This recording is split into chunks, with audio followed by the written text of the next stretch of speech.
चांदवड तहसील कार्यालयाच्या समोर 4 मार्च रोजी भारतीय राष्ट्रीय काँग्रेसच्या वतीनं शेतकरी कर्जमाफी, कांदा, टोमॅटो, शेतीमालाचे बाजार आणि निर्यातीवरील निर्यात शुल्क हटवण्यासाठी धरणे आंदोलन करण्यात आलं। यावेळी शेतकऱ्यांनी आपल्या तीव्र भावना व्यक्त केल्यात। ताज्या घडामोडी पाहण्यासाठी सी24 तास चॅनलला लाईक करा, सबस्क्राइब करा, शेअर करा आणि बेल आयकॉनवरती क्लिक करायला विसरू नका। उन्हाळा आलाय, गरमी जाणवायला लागलीये, पण चिंता नको। इलेक्ट्रॉनिक वस्तूंच्या खरेदीसाठी एकच विश्वसनीय नाव, Sairam electronics and batteries.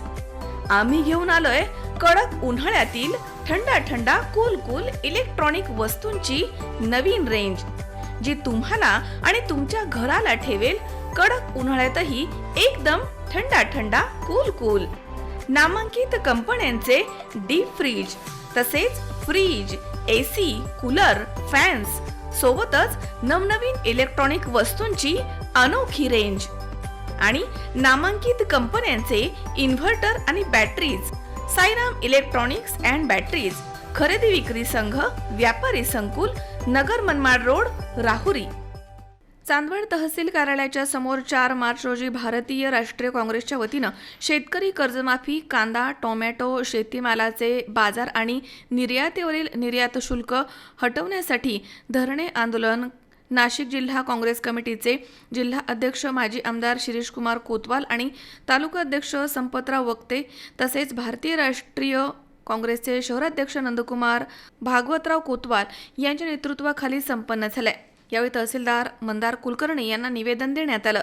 निवेदनावरती Shirish Kumar कोतवाल, नंदकुमार भागवत कोतवाल, संपतराव वक्ते, सागर निकम, राहुल कोतवाल, शिवाजी कासव, भीमराव जेजुरे तसेच बाळासाहेब शिंदे, पंकज देखणे, राजेंद्र दवंडे, संदीप जाधव, नंदकुमार कोतवाल, दिनेश गायकवाड, दत्तू ठाकरे, रमणलाल लोढा, शिवाजी बर्डे, दत्तात्रय शिंदे, सुभाष शेळके, राहुल अग्रवाल, कमोद्दीन इनामदार, दौलत शिंदे, समाधान पवार आदींसह शेतकऱ्यांच्या सह्या आहेत। आंदोलनाच्या संदर्भात काय सांगाल? विषय असा आहे की नुकत्याच झालेल्या लोकसभेच्या निवडणुकीमध्ये भारतीय जनता पक्षाने सांगितलं होतं की आम्ही सर्व शेतकऱ्यांचं कर्ज माफ करू। आता त्यांची सरकार येऊन देखील 4 महिने, दुसरा अधिवेशन होतंय, तिसरं अधिवेशन होतंय, अजूनपर्यंत कर्जमाफी होत नाहीये। माझी आपल्या माध्यमातून सरकारला विनंती आहे की अधिवेशन चालू आहे आणि मार्चच्या बजेटमध्ये शेतकऱ्याच्या साठी तरतूद करून संपूर्ण शेतकऱ्यांची कर्जमाफी करावी, ही आमची प्रामुख्याने मागणी आहे। दुसरा मुद्दा असा आहे की प्रचंड सोयाबीन पिकलं, बऱ्यापैकी सोयाबीन पिकलं, बऱ्याच शेतकऱ्यांचं सोयाबीन अजून घरात पडू नये आणि जे सरकारचे खरेदी केंद्र होते ते बंद झाले, ते खरेदी केंद्र सुरू झाले पाहिजे आणि शेतकऱ्यांकडे उर्वरित असलेलं सोयाबीन खरेदी केलं पाहिजे। तिसऱ्या नंबरचा मुद्दा आहे, हे सगळं होत असताना कांद्याचे बाजार अपडाऊन होत आहेत। साधारण 500-500, 1000 रुपयाने भाव कधी चढतात कधी पडतात। मग याचं कारण काय? तर केंद्र सरकारनं कांद्यावर 20% निर्यात मूल्य लावलेलं आहे। ते जर रद्द केलं तर कदाचित 200-400 रुपयाचा किंवा कायम स्थिर 2,500 रुपयाचा भाव शेतकऱ्याला मिळू शकेल। ती एक आमची मागणी आहे। म्हणून खऱ्या अर्थानं आम्ही या ठिकाणी बसलोय। आज विहिरीत पाणी नाहीये आणि शेतकरीला वीज मिळत नाहीये। मग यांनी कबूल केलं होतं की आम्ही जी शेतकऱ्याला वीज देऊ ती पूर्ण दाबानं आणि रेग्युलर वीज देऊ। ती वीज आम्हाला मिळाली पाहिजे रेग्युलर, ही आमची मागणी आहे। बेरोजगारांच्या हाताला काम मिळालं पाहिजे, ही आमची मागणी आहे। आणि यांनीच विधानसभेच्या निवडणुकीत असं सांगितलं होतं की आमचं सरकार आल्यानंतर आम्ही लाडक्या बहिणीला 1500च्या ऐवजी 2100 रुपये देऊ। ते 2100 रुपये त्यांनी चालू केले पाहिजे। या विविध मागण्यासाठी आम्ही काँग्रेस पक्षाच्या वतीनं या ठिकाणी धरणे आंदोलनात बसलोय। आमची अपेक्षा अशी आपल्या माध्यमातून हा आमचा सगळ्या शेतकऱ्यांचा आवाज राज्य सरकारपर्यंत गेला पाहिजे, मुख्यमंत्र्यांचे कान उघडले पाहिजे आणि शेतकऱ्यांच्या लाभामध्ये या गोष्टी पडल्या पाहिजे, ही आमची प्रामुख्याने मागणी आहे। त्याच पद्धतीने मागच्या वर्षी बऱ्याच भागामध्ये मोठ्या प्रमाणावर पाऊस झाला। पाऊस होतो नाही असं नाही, पण टप्प्याटप्प्याने व्हायचा, परंतु हा एकदम सुरू झाला आणि इतका पाऊस झाला तर लोकांच्या जमिनी वाहून गेल्या, लोकांची पिकं वाहून गेली।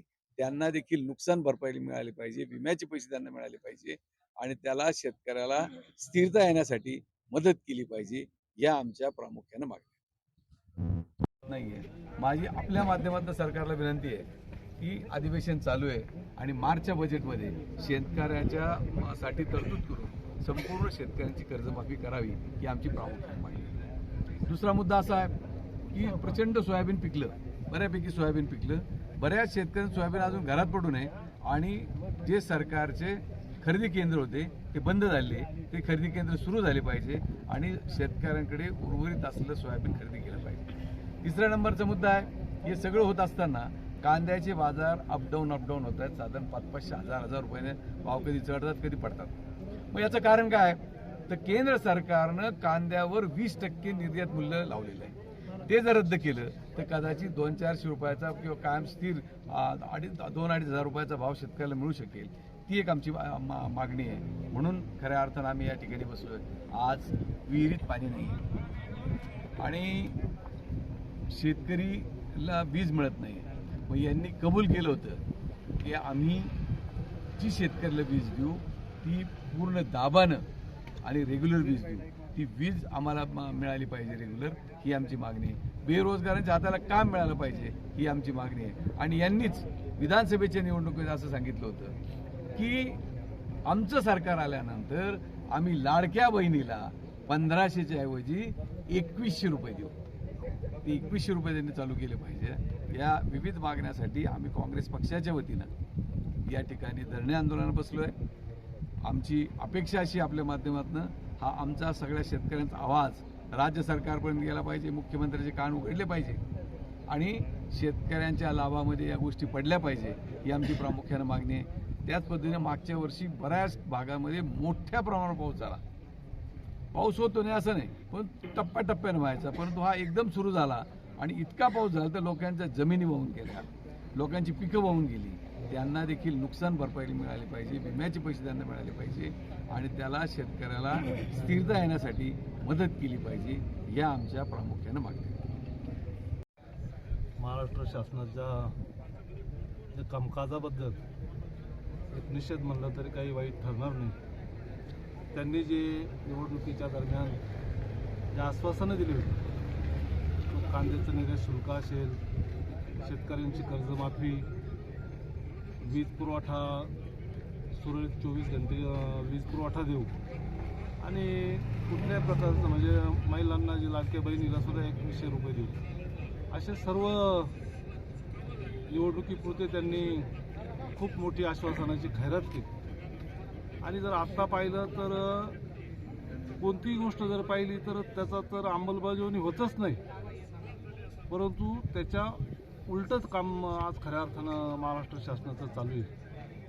कांद्याला कुठंतरी भाव वाढतो तर तो भाव कमी करायचा, शेतकरी कसा खड्ड्यात जाईल आणि व्यापारी कसा पुढे येईल. आमचं म्हणणं व्यापारी पुढं आला पाहिजे, परंतु ज्या टायमाला शेतकरी सुजलम सुफलम होईल त्या टायमाला खऱ्या अर्थानं व्यापारी पुढे येईल. परंतु ह्या शासनाचे जे धोरणं किंवा जे निर्णय, कर्जमाफीचा जो निर्णय घेतला होता त्यांनी 10 वर्षापूर्वी सुद्धा कर्जमाफीचा छत्रपती शिवाजी महाराज सन्मान योजना कर्जमाफी दिली होती, ती त्यांनी पूर्ण केली नाही.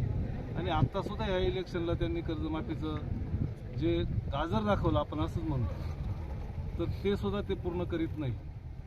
कांद्याची 20% निर्यात शुल्क लावून जर आज 3000च्या पुढं कांदा ढाळला होता, तो सुद्धा पुन्हा त्यांनी मागं आणला. सोयाबीनचं तसंच आहे, सोयाबीनला सुद्धा त्यांनी 7000ची मागणी ज्या टायमाला आघाडी सरकार होतं तर 7000ची मागणी करायची आणि आता 4000च्या पुढं सोयाबीन विकत नाही.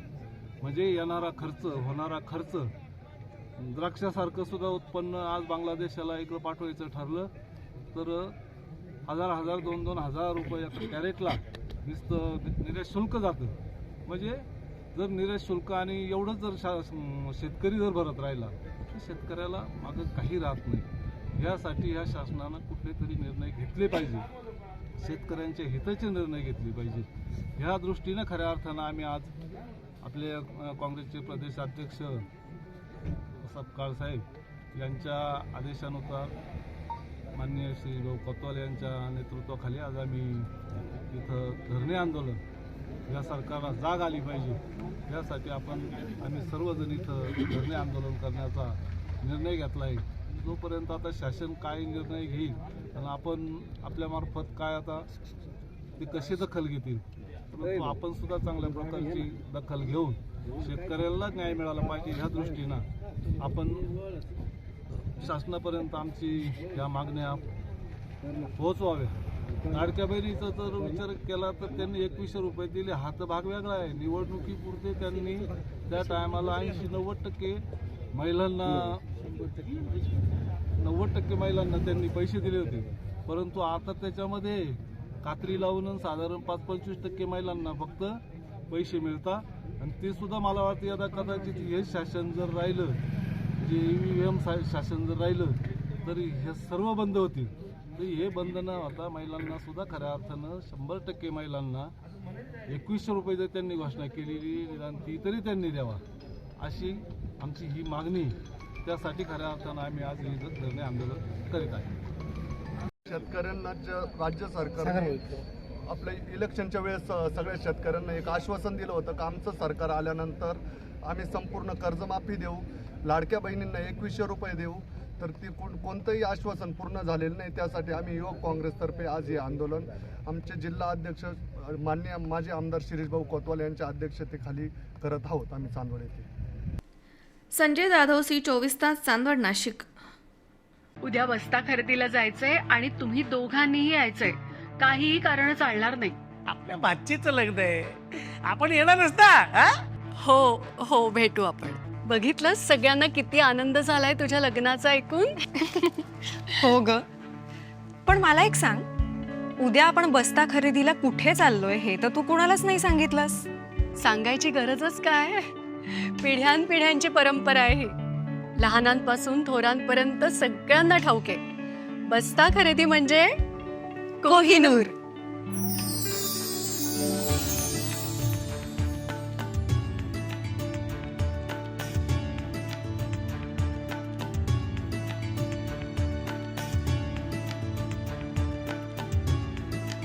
बस्ता खरेदीचं हक्काचं ठिकाण कोहिनूर, MG रोड आणि सावेडी, अहिल्यानगर.